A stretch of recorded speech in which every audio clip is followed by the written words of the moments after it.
প্রতিবেদন এসেছে যে আরডিএস এর অর্থের পরিমাণ সব মিলে 8,000 কোটি টাকাও নয়।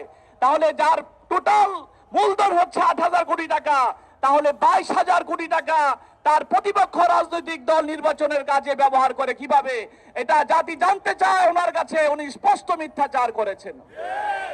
সম্মানিত সাংবাদিক বন্ধুগণ, বাংলাদেশের মতো একটি মুসলিম রাষ্ট্রের স্বরাষ্ট্রমন্ত্রী মিথ্যাচার করবেন, এটা আমরা সহ্য করতে পারি না। রাসূলুল্লাহ সাল্লাল্লাহু আলাইহি ওয়াসাল্লাম বলেছেন, কাফা লিল মারি আইয়াকুনা কাযিবান আইয়ুহাদ্দিসা কুল্লামা সামিয়া। একজন মানুষ মিথ্যাবাদী হওয়ার জন্য এটাই যথেষ্ট, সে যা শুনবে তাই বলবে। স্বরাষ্ট্রমন্ত্রী বলেছেন, আমি শুনেছি, এবং তিনি বলেছেন দুষ্ট লোকেরা বলে। এই সমস্ত রেফারেন্স দিয়ে এমন জাতীয় দায়িত্ববান পদের ব্যক্তি কথা বলতে পারেন না।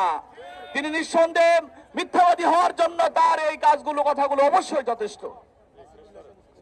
যে আমাদের